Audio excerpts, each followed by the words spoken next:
Tonight, breaking news as we come on the air. Kamala Harris and Donald Trump both in Pennsylvania at this hour. And the new ABC News poll tonight, what it shows, where this race stands.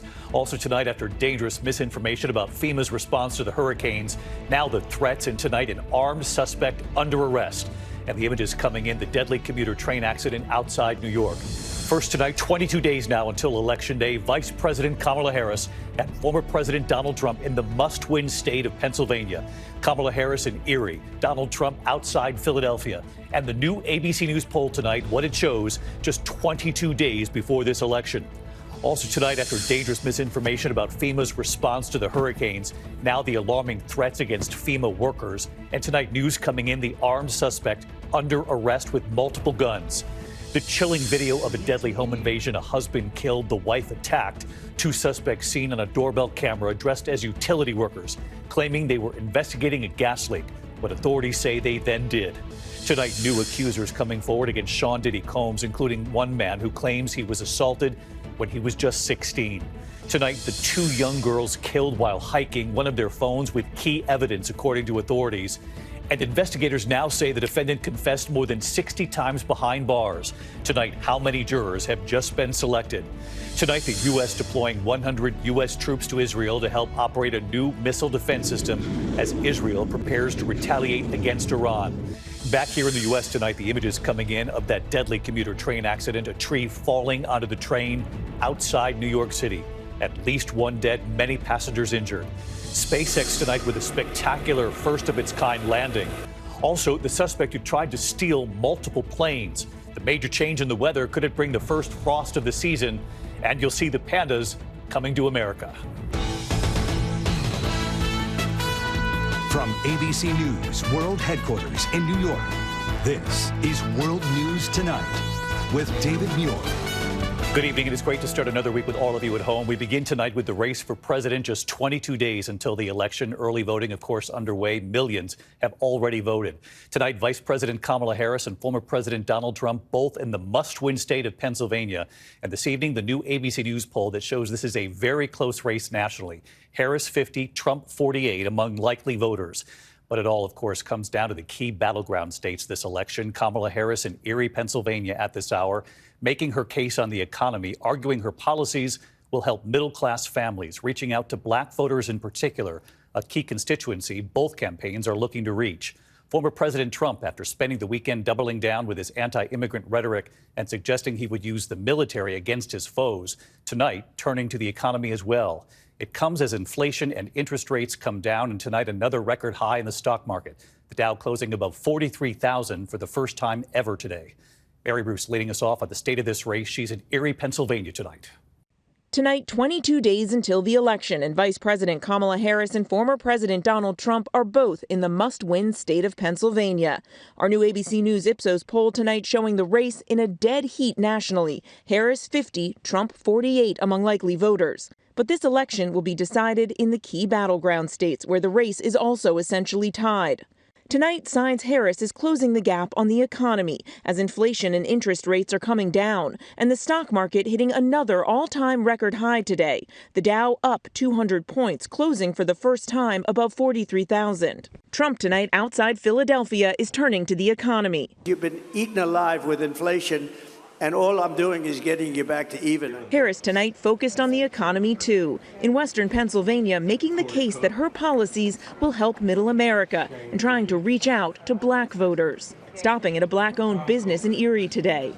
She's upping her outreach to black men in particular, a key constituency for Harris. There's a very big difference between Donald Trump and how I will be president of the United States. And I cannot impress upon people enough that this is somebody, Donald Trump, who intends to take us backward. And saying this about earning votes from black Americans. Black men are no different from anybody else. They expect that you have to earn their vote. Harris also trying to reach out to conservative voters who aren't happy with Trump, now agreeing to sit down with Fox News in Pennsylvania later this week, part of a blitz of interviews. It comes as she's ramping up the pressure on Trump, questioning his age and mental fitness, challenging him to another debate, but Trump repeatedly refusing. Harris releasing her detailed medical records this weekend and asking Trump, who would be the oldest president ever to take the oath of office, why he isn't doing the same. It makes you wonder, why does his staff want him to hide away?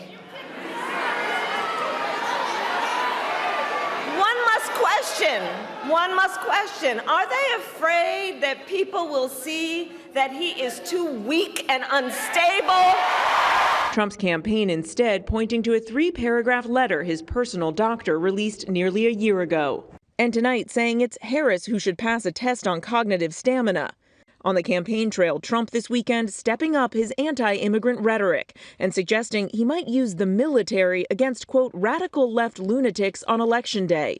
I think the bigger problem are the people from within. We have some very bad people. We have some sick people, radical left lunatics.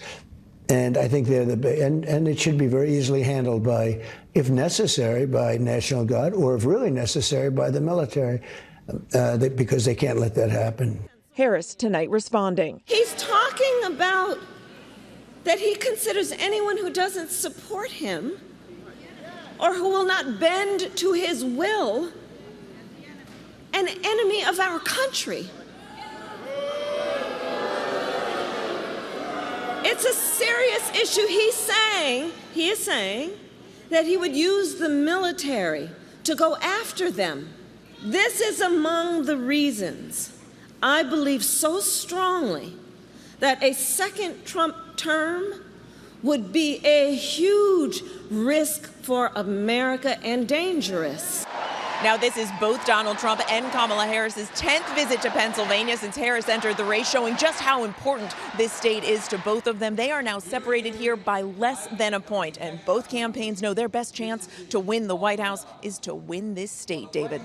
No question about that, Mary. This is extraordinarily close, 22 days out. Mary, thank you. We turn now to the alarming threats against FEMA workers after weeks of dangerous misinformation about FEMA's response to these hurricanes. Tonight, the news coming in, there has been an arrest amid the threats targeting the workers, a suspect now arrested with multiple guns. Here's ABC's Victor Oquendo. After weeks of misinformation about FEMA's response to recent hurricanes, tonight a man arrested for allegedly threatening FEMA workers in North Carolina. Threats like this forcing the agency to shift how it's responding to the disaster. Authorities arresting 44-year-old William Parsons this weekend, accusing him of threatening FEMA workers, saying he was in possession of a handgun and rifle at the time of the arrest. After multiple threats, FEMA temporarily relocated workers to secured centers and paused door-to-door visits in communities decimated by Hurricane Helene. But tonight, saying normal operations have resumed. President Biden has railed against former President Trump for spreading lies about the FEMA response to the storms, suggesting there could be a political price for those lies. I think those who have been spreading these lies to try to undermine the opposition are going to pay a price for it. And here in Florida tonight, authorities warning residents about the dangers that could be lurking in the floodwaters, including alligators and snakes. A family finding this gator in their garage. Power outages, long gas lines, and lingering flooding hampering the response to Hurricane Milton. This is what the Silver Oaks neighborhood in Zephyr Hills, Florida looks like 5 days after Milton hit. It is under waist-deep water. Residents tell me some 50 homes have been impacted. That family there, they're removing what they can from their flooded home, and this water hasn't receded at all. The Curtis family now salvaging their prized possessions from their dream home by boat. What has this been like for you? Just devastating. Devastating. Looking back at your home. Yeah. Devastating. So trying to salvage what we can. Cherished memories from years ago.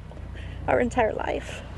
And David, tonight crews like this one are racing to restore power to the region. Most utility companies hoping to have everyone back online by the end of the week. David? Victor Oquendo and the team staying on these hurricanes in the aftermath. Victor, thank you. We turn to the manhunt and now the arrest tonight after a deadly home invasion near Detroit. Tonight, hear the chilling video of two men posing as utility workers who authorities say were claiming they were there to check out a gas leak, killing the homeowner, attacking his wife.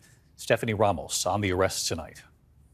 Or DTE. Tonight, chilling video of two suspects police in Michigan say posed as workers from a utility company in a home invasion north of Detroit that left a grandfather dead. We're checking for gas leaks. Security video shows the pair in work vests, one of them even carrying a clipboard as they tried to gain access to the house on Thursday night. They were not let in. Police say the two returned to the same house the next day and tried again. Unfortunately and tragically, they were allowed in the home. And once in the home, they went downstairs into the basement with the husband. 72-year-old Hussein Murray was killed. His wife duct taped and bound before the suspects ransacked the home. Authorities say the family was likely targeted because of their jewelry and pawn shop. Absolutely premeditated. You know, they came to the house with a fake DTE placard on the side of a pickup truck. Tonight, Carlos Jose Hernandez is in custody, charged with felony murder after he was tracked more than 1,000 miles away in Louisiana. An alleged accomplice, who police have not yet identified, also arrested today in Michigan. In a statement, Murray's grandson saying in part, "My grandfather was a man with a heart of gold. He has made a lasting impact with our family and community." David, that energy company and police are reminding residents that if utility workers show up to your house, lock the doors and call the company yourself to confirm they've been sent. David. Stephanie Ramos tonight. Stephanie, thank you. This evening, several new accusers coming forward against Sean Diddy Combs, filing civil lawsuits now, including one man claiming he was assaulted by Combs when he was just 16. Combs has denied any wrongdoing for weeks now. Here's our senior investigative correspondent, Aaron Katursky. Tonight, disturbing new claims against hip-hop mogul Sean Combs. In new civil lawsuits, he's now accused of sexually assaulting 6 more people, including a man who says he was 16 at the time of the alleged assault. People have inundated our office with reports of times that they were with P. Diddy. It's been extraordinary, just the sheer numbers of people that have reported. The new civil lawsuits, all filed by anonymous accusers, allege attacks between 1995 and 2021, including at an apartment store stockroom, inside an event space bathroom, and at Combs' famous white parties in the Hamptons, where a then 16-year-old looking to break into the music industry says Combs took this picture with him in 1998, before things took an unexpected turn for the worst. Combs allegedly demanded that he needed to drop his pants and then molested him, asking, "Don't you want to break into the business?" Lawyers for Combs did not immediately respond, but have previously said he cannot address every meritless allegation in what has become a reckless media circus. Combs now faces at least 18 civil lawsuits alleging sexual assault and has pleaded not guilty to criminal charges, including sex trafficking and racketeering conspiracy. The plaintiff's attorneys tell us, David, these are the first of what could be scores of lawsuits alleging abhorrent conduct that they say is shockingly typical of Sean Combs. David? Aaron Katursky in New York. Thanks, Aaron. Tonight, we have just learned several jurors have now been seated in a case that horrified this nation, the murders of 2 young girls hiking in Indiana. Tonight, investigators say prison recordings show the suspect, soon facing trial, confessed more than 60 times while behind bars. Here's Alex Perez. Tonight, nearly 8 years after the horrific murders of 2 girls rocked the small town of Delphi, Indiana, and made national headlines, the man accused of killing them is finally facing trial. Jury selection now underway. Police say Richard Allen made more than 60 jailhouse confessions to killing 13-year-old Abby Williams and 14-year-old Libby German as they hiked this trail. And evidence from Libby's own phone is expected to play a critical role at trial. Prosecutors say the 8th grader recorded video of the suspect moments before the murders, along with this chilling audio. Police always suspected the killer lived in the community. We believe you are hiding in plain sight. But it took nearly 6 years for a break in the case, police linking a bullet from the crime scene to Allen's gun. The married father was a member of the community and worked at the Delphi CVS. This photo from a local bar shows Allen standing in front of the wanted poster. I had so much faith that our detectives would keep working on this until they got our answers and justice for the girls. And until the conviction is here, I'll still remain that way too.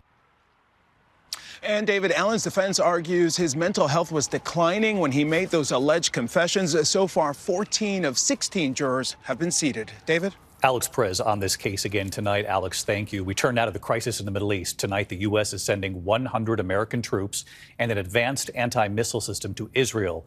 The move comes ahead of Israel's expected retaliation against Iran. ABC's Matt Gutman in Israel again tonight. Tonight, for the first time since the start of the war, about 100 U.S. troops are being deployed to Israel as part of an advanced anti-missile defense system. The move, a signal from the Biden administration it would help protect Israel following Iran's massive missile barrage just 2 weeks ago. That deployment comes as the Iranian-backed Hezbollah launched the most attacks Sunday and Monday since the war began, managing to pierce Israel's air defenses in a sophisticated attack on an Israeli army base deep inside Israel. 4 soldiers killed, dozens wounded. Israel now in a multi-front war against Iranian proxies, expanding its incursion into southern Lebanon to root out Hezbollah while continuing its assault on Hamas in Gaza. And in northern Gaza, the IDF ordering about 400,000 people to evacuate. The UN calling the situation there dire. It comes as Israel unleashes another aerial assault, this time hitting a tent city near an embattled hospital. In videos circulating online, the blast and what appear to be secondary explosions sparking an inferno. At least 3 killed, dozens wounded. As for the deployment of that U.S. anti-missile defense system and its 100 troops, David, I'm told it's not likely to be operational till at least the weekend. So it seems that Israel's counterstrike against Iran is not imminent. David. Matt Gutman from Tel Aviv. Matt, thank you. Back here in the U.S. tonight, and a passing to note, trailblazing activist Lilly Ledbetter has died of respiratory failure. Her life dedicated to fighting for equal pay for women. Her lawsuit against Goodyear led to the Lilly Ledbetter Fair Pay Act of 2009, expanding workers' rights. She stood behind then-President Obama as he signed it into law. It was the first bill he signed as president. Lilly Ledbetter was 86 years old. When we come back here tonight, the images coming in, the deadly commuter train accident outside New York, a tree on a train, at least 1 dead, many injured. Also, the suspect accused of trying to steal multiple planes at an airport. And the big change coming in the weather, where we could see the first major frost in a moment here. Tonight, the deadly commuter train accident near Trenton, New Jersey. A train operator was killed, 23 people hurt when a tree fell onto the tracks, the tree then coming right through the windshield of that train. Tonight, the search for a suspect accused of trying to steal several small planes in Sonoma County, California. The sheriff says a mechanic reported stopping a man trying to climb into a plane with the engine running. The suspect then jumped into another plane before then being chased off again. When we come back here, the first frost of the season and the pandas coming to America.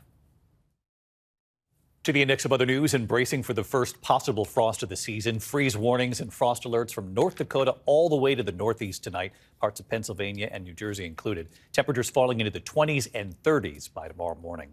Coming to America, 2 giant pandas on their way from China to the Smithsonian's National Zoo in Washington, D.C., replacing the 2 pandas who were returned to China last year. They'll be introduced to the public once they get here and get used to their new surroundings. When we come back tonight, the spectacular images, the rocket, the booster, the takeoff, and then what happened 7 minutes later. Finally tonight here, the spectacular liftoff. Even more impressive, the landing 7 minutes later. Tonight, the remarkable breakthrough space mission and the history made. SpaceX launching this 400-foot rocket booster over the Gulf of Mexico, sending their Starship rocket, the world's largest and most powerful rocket, into space. The rocket and booster separating, and then incredibly, that booster making its way right back down to Earth. Oh, we can see it coming down through the plume. To the very same launch tower it just came from. Caught by mechanical arms, SpaceX has nicknamed chopsticks. We can see those chopsticks now.